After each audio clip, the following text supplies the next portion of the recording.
Всем привет! С вами Банана Мастер. И сегодня мы поговорим про оператора условий и вспомним такой тип данных, как boolean. Начнем с типа данных. Boolean имеет всего два варианта. True или false. Ну или другими словами, да или нет, правдиво-неправдиво. Это очень простой тип данных, поэтому мы прям много про него говорить не будем. Вы сами поймете, как его использовать в коде в процессе выполнения некоторых задач. Поэтому мы сразу перейдем к операторам и поговорим о том, что такое вообще оператор условия. Оператор условия визуально выглядит вот так. Я пишу слово if, ставлю круглые скобки, далее какое-то условие, например, 2 больше 1, и фигурные скобки. Внутри фигурных скобок я напишу console.log, и тут слово true, вот так вот. И если разбирать условия более подробно, то оно состоит из ключевого слова if, круглых скобок, внутри круглых скобок пишется условие, вот это, далее фигурные скобки, и внутри фигурных скобок пишется тело if. По смыслу оно работает так, что если условие внутри круглых скобок правдиво, выполняется тело if. Ну то есть в нашем случае консоль вот это. И да, мы можем эту консоль заметить, сразу увидите, у нас вот тут. Ведь в этом случае действительно 2 больше 1. Это правда, тело if отрабатывает.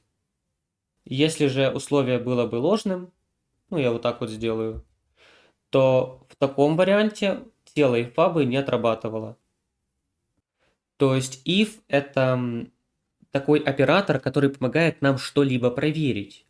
И проверяется это с помощью условия. Типа, если условие правда, то работает то, что написано здесь. Если условие ложное, то тело if не отрабатывает.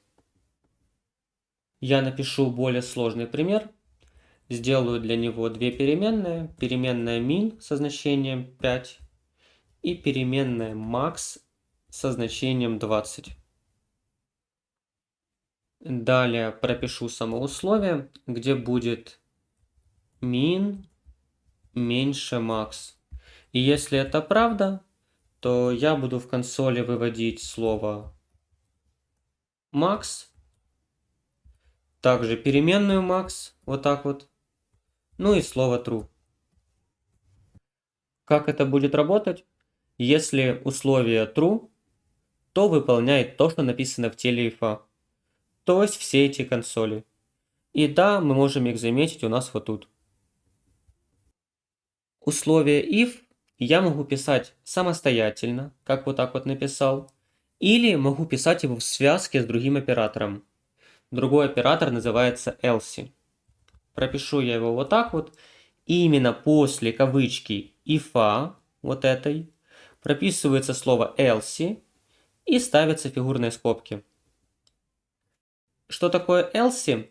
Else это что мне делать, если if дал false. Ну то есть, если у нас это условие дает true, выполняется тело if, а если бы это условие дало false, ну, например, сейчас знак поменяю, и будет false, то будет выполняться тело else. Я добавлю сюда какую-либо консоль, чтобы мы увидели, что она сейчас отработает. И как только я прописал console false, я увидел, видите, как раз эту фразу вот тут, в нашей консоли.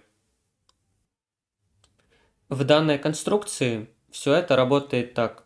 Если условие true, работай if, и если условие false, работай false. С помощью данных конструкций мы можем делать очень разнообразные условия и проверки на наших сайтах. Наведу сразу устный пример, где вообще мы можем использовать данные условия. Например, заказываем товар в интернете, и при оформлении есть галочка «Перезванивать нам для подтверждения заказа или нет». Ну то есть, если true, то звонить нам, или если false, не звонить нам. Условие. Или другой самый яркий пример. заходим на какой-нибудь сайт, и там вылетает окошко с вопросом, есть ли нам 18. И мы нажимаем «да» или «нет». Ну, то есть, да, это правда, и нас пропускают в тело if, или нет, это неправда, нас переводит в тело else. Для закрепления попробуем решить задачку. У меня в HTML уже создана некоторая конструкция, input кнопка и div, и в JavaScript я их также уже подключил и сделал функцию. Попробуем выполнить задачку, пример которой я вам уже описывал. Будем проверять возраст пользователя. Человек будет вводить сюда свой возраст, нажимать на кнопку, и мы в консоли будем выводить слово welcome или goodbye, в зависимости от того, какой у него возраст.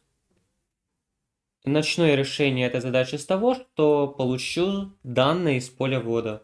Сделаю переменную v1 и в нее inf1.value.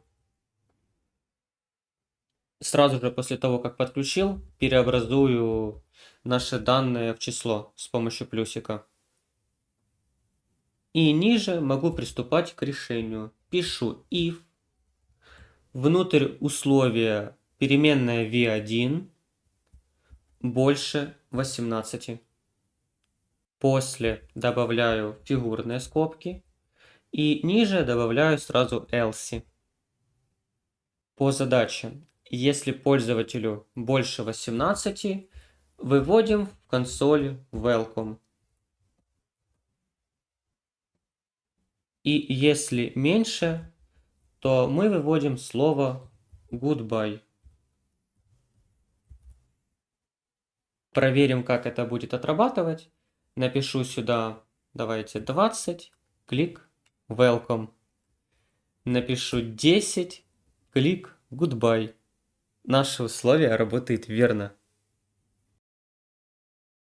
Хотелось бы мне еще уточнить, что в число нужно специально переобразовывать. И я написал это не просто так. Ведь если я сравниваю, например, цифру с цифрой, ну, логично, как оно будет работать. То есть 10 меньше 20 это условие точно false. Но если бы я написал уже вот так, строка слева, строка справа, это работало бы уже совершенно по-другому. Строки между собой мы вот так вот не сравниваем. JavaScript работает с каждым типом данных по-своему. Если с цифрами оно понятно, как работает, то со строкой работает оно совершенно по-другому. Давайте, чтобы в этом убедиться, я покажу вам один пример. Поднимусь выше. У меня здесь есть условие вот такое, видите? И я сделаю так, что у меня здесь будет строкой 9, а тут строкой 1000. И, как мы можем заметить, условие сейчас не отработало. И я еще знак поменяю, сделаю вот так вот. И в данной конструкции я увидел, что в консоли вышло слово true.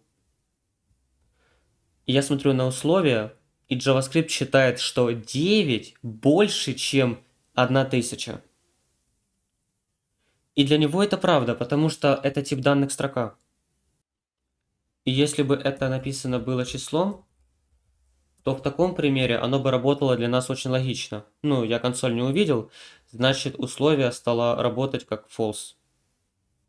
Когда будете выполнять домашку, учитывайте момент с типами данных.